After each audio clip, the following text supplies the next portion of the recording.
Radio Dallas tuned to 90.3 The Rock WUTK. Benny Smith here with you.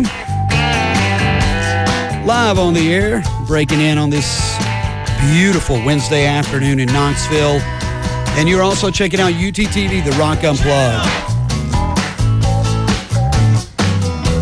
The Rock Unplugged you can check out every Thursday, Saturday, and Sunday night about 9 o'clock on Channel 194 on the Comcast digital package. And you can also check it out here on campus as well. What it is we've got a lot of cool bands, musicians, artists who come through town and usually are playing live somewhere in town, which is the case today. If not, maybe they're supporting a new record, which is also the case today. And having a lot of fun. And so we invite them in and say, hey, you know, we're playing the new record. We'd love to have you come in and talk about the new record and maybe play a few songs live. And so that's what we're doing today on The Rock Unplugged and here live in the studio at 90.3 The Rock. And we are very, very, very happy to have with us those Darlins who are touring right now in support of a fantastic new record. And not just because the cover's really cool, which you're seeing right there, but the album is called Blur the Line. And you just heard, it was released October the 1st, and you just heard Optimist from that very record that is doing so well for us on the College Music Journal charts, coming in at number 2 for us this week. And live in studio today, we have Jesse and Nikki. Hey, ladies, how are you? Hi, how are you? Very good, very good. Welcome back to Knoxville. Welcome back to our studio. We appreciate you guys making a return visit. You're obviously in town tonight supporting the brand new record, which is absolutely brilliant, absolutely fantastic, doing really, really well for us here at 90.3 The Rock, as I told you about a little bit earlier, and congratulations. What a great, great new record it is, Blur the Line. Introduce yourselves properly, I guess. Hey, I'm Jesse. What's your last name, Jesse? I'm not really sure. All right, that works. Jesse works. And I'm Nikki. Jesse and Nikki and works. Our better halves are somewhere else. Linwood, Regensburg, and Adrian Barrera. They have last names. Do they have last names for a little more infamous? Well, we're so happy to have you all back. And again, congratulations. What a fantastic new record. And all the way up to number 2 on the College Music Journal charts for us, the College Music Journal weekly charts. And College Music Journal, basically the Bible of college radio. That's what it is. Charts from all around the country. They'll be out tomorrow, so I'm anxious to see where the new record is as far as the final tally goes nationwide, because it seems to have a lot of steam behind it, doing really well.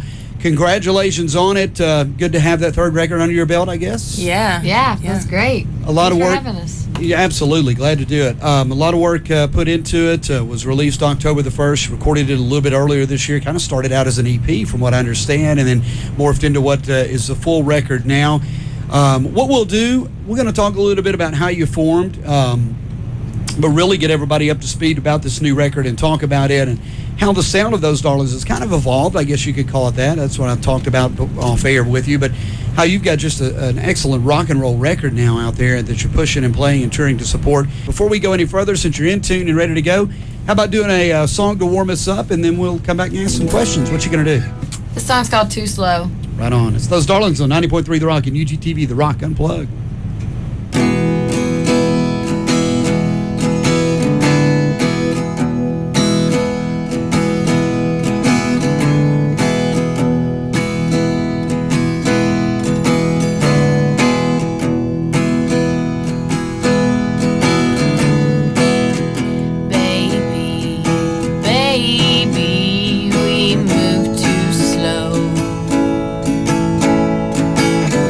Maybe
such a lonely place. Baby, baby, we move too slow. Maybe, maybe it's time to go. Baby, baby, we move too slow. Maybe, maybe it'll soon be time for me to go.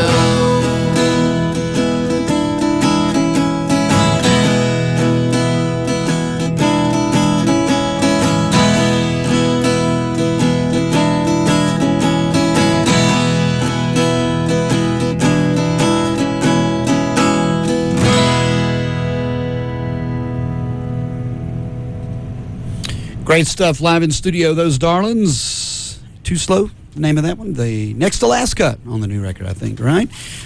Which is called Blur the Line. Not that Blurred Lines thing that's out there, but Blur the Line. I was going to say that other thing going on out there. Congratulations on a new record. We're going to go back in time just a little bit, though. This is your third official full-length release, I guess, but you all been a band since probably about 2006. Probably been asked this question before, but I would think that it would intrigue our listeners, college radio listeners, more than anybody. Tell us what the Southern Girls Rock and Roll Camp is, or was, or maybe still is in Murfreesboro, which, from what I understand, is where you guys met and maybe came up with the fact of, hey, let's start this band. How did that happen? And tell us what that is, the Southern Girls Rock and Roll Camp. That sounds like a good time, actually. It's a camp at MTSU in Murfreesboro that is for girls aged 10 to 17, where they get to learn an instrument. It's a week long, and you get to be in a band with other girls, and you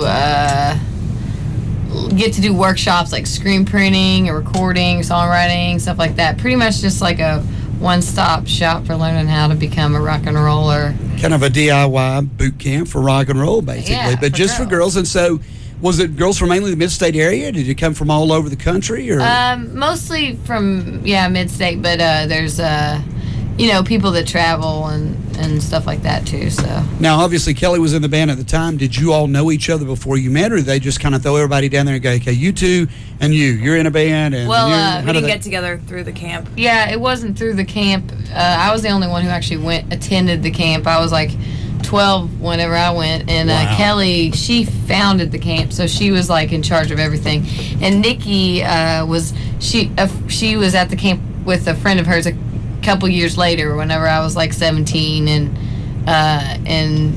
we didn't really all hang out. I had known Kelly for a couple years as my teacher, basically, right. And Linwood was my teacher too. I forgot about that, but me and Nikki, my last year as a camper, after that I moved down there, and me and Nikki moved in together and started playing together, and then that's sort of Kelly and Lynn came in after that for a while, and that's sort of how that happened.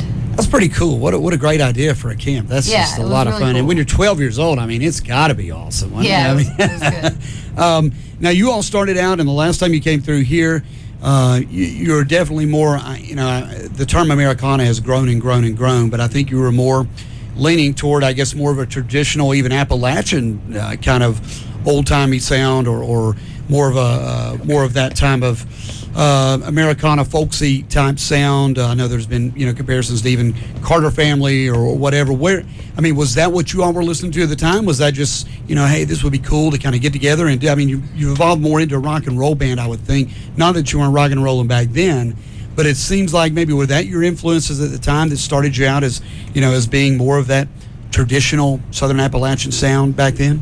Yeah, that's what we were into. That's what we were mostly influenced by when we made the first record. So it's just funny to make your first record when it was just like, now that we still like, that music, but it's just not, I don't know, it's not something that we wanted to consistently, I don't know, you just kind of grow, and there's still influence, but there's still bits of it in our music, but it's really what we were really into at the time. And then I think after making our first album, we sort of, Yeah, we just didn't really know where to grow within that realm we wanted to grow, and we couldn't As a really. rock and roll band. We couldn't really keep it that way with growing in the way that we wanted to. I mean, it was just sort of a natural thing that happened. Right, and that was more, I guess, your self-titled debut in 2009. Then in 2011 rolls around and Screws Get Loose.